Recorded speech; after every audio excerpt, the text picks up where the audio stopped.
Welcome back to my channel. I hope you guys have been watching my latest videos. I'm coming back slowly but surely with a vengeance here. I always find it kind of difficult when my hair is in a protective style to find videos to do, because a lot of videos I want to do, I have to have my hair out to do. So I really sat down the last couple of days to kind of think of some ideas to honestly talk about that I think everybody, will kind of love to hear my insight about. Obviously, because you kind of clicked on this video. But so today's video, as you can tell from the title, is basically a couple steps on how to retain length. That is the biggest thing with hair growth, is retaining the length that you already have.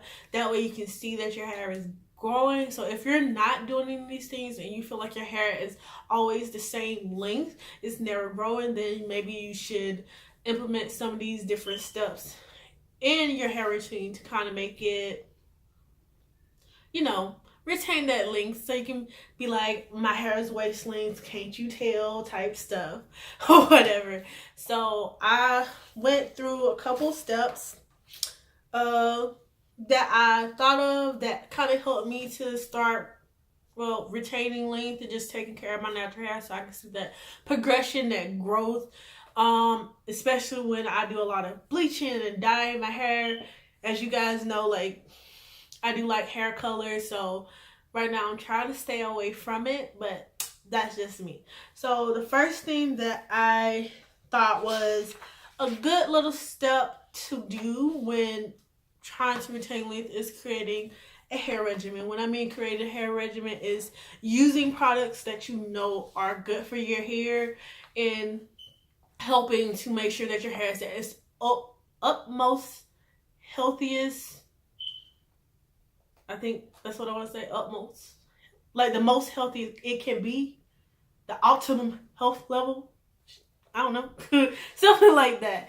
But so what I mean, create a hair regimen. So you have to decide whether or not you want to pre-poo and what you want to use the pre-poo with. Whether you feel like your hair is not getting tangled that much, so you don't need a pre-poo.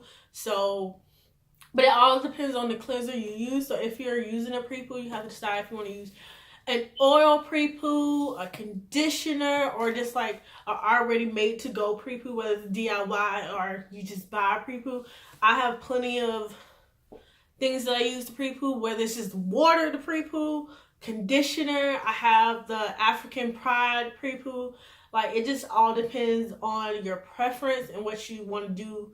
In general, with me, it doesn't really matter. I can do it just depends on the style.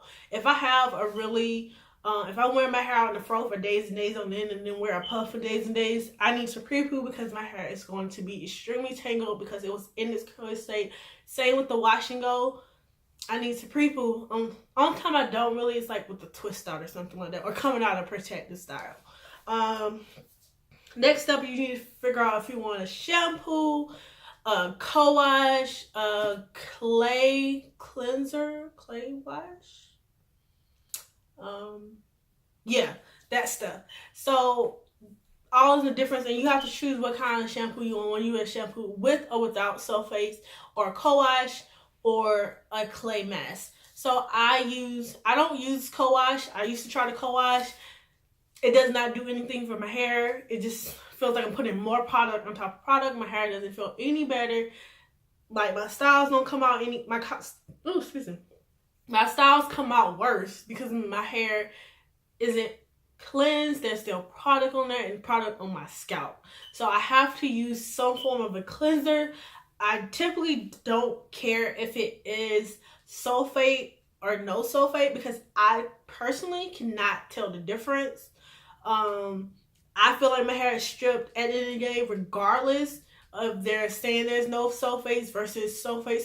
Yes, of course, the ones that have sulfates in it is a little bit more harsher on my hair than the ones that don't, but I feel like I get a better cleanse out of the ones with sulfates in it. So that's why I don't particularly worry about what kind of shampoo that I buy, because I'm more than likely to go for a big bottle of the cheap shampoo and then splurge on conditioners and deep conditioners and stuff like that. So I won't have to buy shampoo for months on end because I barely use it versus conditioners. Next thing is, decide if you need both a conditioning treatment, like you shampoo, then condition, then deep condition, or you skip conditioner and do deep conditioner, or you skip deep conditioner and just condition. So for me, it just depends on my moisture level, like what style I had or whatever. So typically, if I pre-poo, it's with a conditioner, so I do skip the conditioner step and just deep condition. But if I skip the pre-poo step, oh, I'm sorry, I'm kicking the thing. If I skip the pre-poo step, I do add that conditioning step in because my hair always needs that extra moisture. And for me, moisture is number one when it comes to my hair. I know when my hair is extremely moisturized. I know when it's not. So I don't use products that I know are not going to moisturize my hair, point blank, period. Next is leave-ins. Some people use leave-ins. Some people don't. So you have to decide for yourself if you want to leave in. If you choose to leave in, you have to decide if you want a light leave in or a heavier leave in. So personally for me, I like a medium to thick leave in. So I don't want it to be thicker than the styler that I'm going to use. So depending on, sometimes there are a couple light leave-ins that I can use, but you know, they don't always cut it. But if I have a great moisturizing styler after that, then I don't typically worry about it. And then whether or not you have oil, you want oil included in your regimen. So for me, usually I oil my scalp with Jamaican black castor oil prior to me even styling my hair, because I want to make sure my scalp is moisturized and that water and that moisture from the conditioner is sealed into my hair. And then I'll add my leave-in and my styler. So sometimes though, like before, I used to have it where it's my leave-in, my oil, and then my cream. So it just depends on you. Mine has obviously changed since then.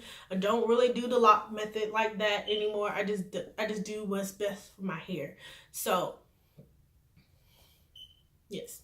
So you have to decide what kind of oil you want usually. So heavy oil, a light penetrating oil, a light sealant.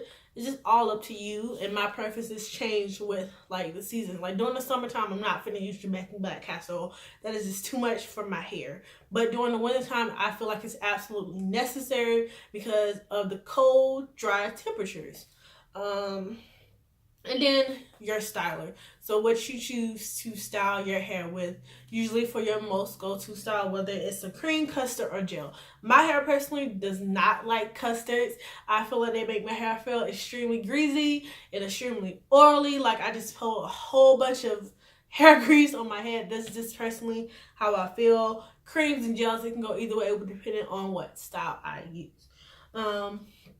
Okay, now off of the hair regimen. So next thing is stay away from heat. When I mean stay away from heat, that means your blow dryer, high heat, straightening, your curling iron, things like that. So if you use heat a lot, like you constantly straightening your hair or blowing out your hair, that can be very damaging for your hair. That can mess up your curl pattern. You can get heat damage if you aren't careful. When I use heat on my hair loves heat, by the way, so I don't really think I can get heat damage, but I'm not trying to press my luck. Excuse me. So I'm always super cautious when using heat on my hair. So I go through my whole the whole routine I have for prepping for a protective style is what I go through. I pre-poo, I shampoo my hair, I condition, I deep condition like for a long time. And, you know, I'm putting heat protectant on my hair. I'm putting oil on my hair. I'm putting a light leave-in on my hair, making sure that my hair is at its best. It has stuff to protect it from being damaged. And then I blow dry my hair. I always blow dry my hair on high heat. Low heat does nothing for me. Like I said, my hair loves heat. It takes really well to heat and bounces back really well. So that's what I do. But if you're going to continuously use heat, you have to take the special precautions to make sure your hair is going to stand up to it and not be damaged by the heat, because you can't really repair heat damage. Next thing is you have to figure out the best method for you and your hair with detangling. So whether it's finger detangling or using a wide tooth comb or one of those detangling brushes, it all is dependent on you. I use all three. I always finger detangle, and then I go over with a wide tooth comb or a detangling brush, whichever is closest to my hand. That is what I use to detangle. So I use all three of these to detangle my hair to make sure all the tangles are out of my hair at that point, especially get ready for a style. Okay, next thing is trimming your ends regularly.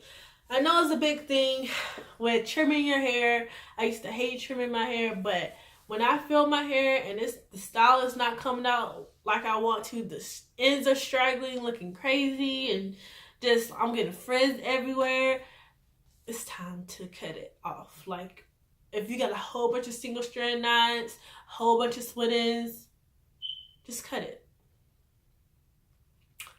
That's all I can say. Like, cut it. Don't hold on to those dead ends, because at the end of the day, if you hold on to them, you just gonna have to cut more off. So why not cut off that centimeter that you got? Nobody's gonna tell a difference than cutting off 2 or 3 inches down the line. So please trim your ends regularly. Next thing is protective styling. I'm a big fan of protective styling, whether it's adding in extensions, wearing weaves, wearing wigs, or just doing a protective style with your own hair. I highly recommend it, because when we get tired of doing our hair, just put it away.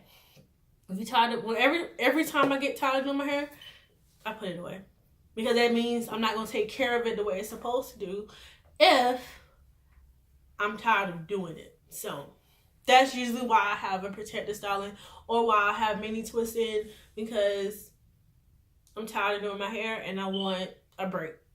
And a protective style is the best way to leave your hair alone, let it grow without you having any issues and having to take care of it much. As long as you keep it moisturized and making sure it's not too tight, you're good. Next thing is make sure your hair is moisturized. So that comes with your hair regimen, making sure that your hair is moisturized, finding products that moisturize your hair, making it soft as possible, and whatnot. What else? Yeah. So your hair regimen makes your hair moisturized. So if you use very moisturizing products, a great sealant, your hair will be moisturized for days. Literally for days, because you have very moisturizing products in your hair, and it's helping your hair to thrive. Last thing is, and I feel like it's the most important things, love your journey.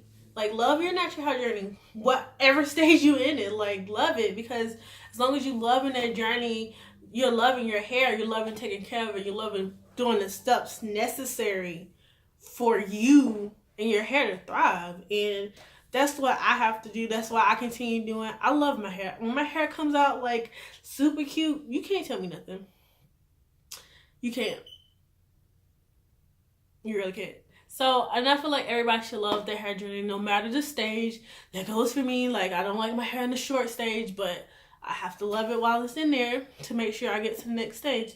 So I hope you guys enjoy these little tips that I thought of for you guys, and that I feel like it's the most important thing when trying to retain length. If I find something else, I may make a part 2. I don't know. So if you guys like this video, please give it a thumbs up. Don't forget to subscribe if you haven't already subscribed, and I will see you guys in my next video. Bye.